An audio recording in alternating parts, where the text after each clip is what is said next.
Breaking news. Deputy CM Pawan Kalyan ఎల్లుండి తిరుపతికి రానున్నారు. టీటీడీ గోశాలను పరిశీలించనున్నారు. గోశాలలో 100కి పైగా ఆవులు చనిపోయాయని వైసీపీ నేత భూమన కరుణాకర్ రెడ్డి ఆరోపించడం వివాదంగా మారిన వేళ పవన్ పర్యటన ప్రాధాన్యం సంతరించుకుంది.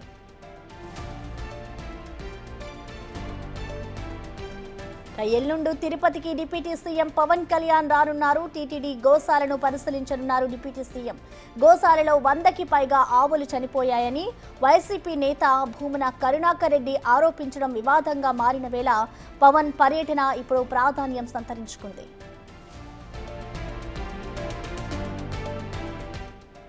దీనిపై పూర్తి సమాచారాన్ని మా ప్రతినిధి శివ అందిస్తారు. శివ, మొత్తం మీద చూసుకుంటే తిరుమల గోశాలలో 100 పైగా ఆవుల మరణానికి సంబంధించి కూడా రాష్ట్ర వ్యాప్తంగా సంచలనంగా మారింది. ఈ నేపథ్యంలో తిరుమల తిరుపతి దేవస్థానం కంట్రోల్ నడుస్తున్న గోశాలని పవన్ కళ్యాణ్ స్వయంగా పరిశీలించాలని చెప్పి నిర్ణయం తీసుకున్నారు. దీనిలో భాగంగానే ఎల్లుండి ఉదయం ఆయన తిరుమల తిరుపతి దేవస్థానం కదా ఉదయం స్వామివారిని దర్శించుకొని మధ్యాహ్నం గోశాలని పరిశీలించి అసలు ఏంటి జరగడానికి గల కారణాలు ఏంటి, వాస్తవాలు ఏంటి అనే దానికి సంబంధించి కూడా అధికారులతో విస్తృత సమీక్షా సమావేశం నిర్వహిస్తారు. ఆ తర్వాత తిరుమలకు సంబంధించి వరుసగా జరుగుతున్న వివాదాలు అంశాలకు సంబంధించి కూడా అధికారులతో ఈవోలతో ప్రత్యేకంగా కూడా సమావేశం అవ్వాలని చెప్పి పవన్ నిర్ణయం తీసుకున్నారు. ఎల్లుండి సాయంకాలం అధికారులతో ఆయన ప్రత్యేక సమావేశం కాబోతా ఉన్నారు. ప్రసన్న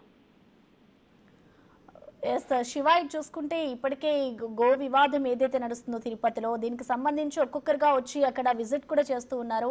సో ఈ నేపథ్యంలో ఇప్పుడు పవన్ కళ్యాణ్ కూడా వస్తున్నారు. సో దీన్ని ఏ విధంగా చూడాలంటారు? మొత్తంగా ఇటు భూమన ఏదైతే వ్యాఖ్యలు చేశారో దీనికి సంబంధించి ఏ విధంగా అర్థం చేసుకోవాలంటారు?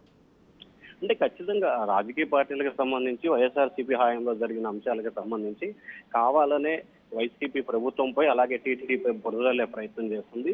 వాస్తవ పరిస్థితులు ఏంటి అనే దానికి సంబంధించి రాష్ట్ర ప్రజలకి తెలియజేయాలని ఒకే ఒక ఉద్దేశంతో పవన్ కళ్యాణ్ తిరుపతి పర్యటన చేయబోతున్నారు. ముఖ్యంగా ఏదైతే ఇటీవల కాలంలో 2023-24 అంటే వైసీపీ సర్కార్ టైంలో జరిగిన మృతికి సంబంధించి రీసెంట్ గా భూమన వీడియో చేసిన ఫొటోస్ అన్ని కూడా పాతవి, కానీ దాన్ని చేశారు కాబట్టి ఖచ్చితంగా దీంట్లో పొట్టుందనే అంశాన్ని రాష్ట్ర ప్రజలకి తెలియజేయాలనేది పవన్ కళ్యాణ్ ప్రభుత్వ ఆలోచనగా కనిపిస్తోంది. దానిలో భాగంగానే వాస్తవ పరిస్థితులు అన్నింటినీ కూడా తీసి పుట్టేసి మిగిలిన అంశాలన్నీ కూడా రాష్ట్ర ప్రజల ముందుంచాలని చెప్పి కూడా పవన్ కళ్యాణ్ భావిస్తా ఉన్నారు ప్రస్తుతం. అయితే శివ, ఇటు చూసుకుంటే ఇప్పటికే టీటీడీకి సంబంధించి ఏదో ఒక వివాదాన్ని ఇటు రాజకీయ కోణంలో తీసుకెళ్తూ ఉన్నారు ఇటు వైసీపీ నేతలు.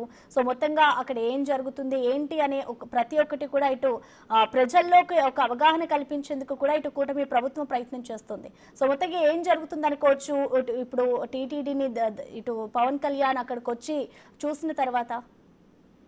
మొత్తం మీద చూసుకుంటే వైఎస్ఆర్సీపీ ప్రభుత్వంలో జరిగిన తప్పులు వాటన్నిటిని కూడా దాచిపెట్టి ఇప్పుడు కూటమి ప్రభుత్వం అధికారంలోకి వచ్చే సమయంలో వీటన్నిటిని కూడా ప్రజలకి తప్పుదోవ పట్టించే ప్రయత్నం చేస్తున్నారు. కాబట్టి దీనిపై లోతుగా సమగ్రంగా విచారణ చేపట్టాలనేది కూటమి ప్రభుత్వ ఆలోచనగా కనిపిస్తోంది. సో దానిలో భాగంగానే ఖచ్చితంగా వాస్తవాలు ఏమిటి, గతంలో ఏం జరిగింది, ఇప్పుడు ఏం జరుగుతుంది అనే అంశాన్ని పూర్తి స్థాయిలో వివరించాలనేది ప్రభుత్వ ఆలోచనగా కనిపిస్తా ఉంది. దాంతో పాటుగా ముఖ్యంగా చూసుకుంటే గత ప్రభుత్వ హయాంలో ఏం జరిగింది, ఇప్పుడు ఏం జరిగింది అనే వాటిని కూడా పూర్తిగా వివరించాలనేది ప్రభుత్వ లక్ష్యంగా కనిపిస్తా ఉంది ప్రస్తుతం.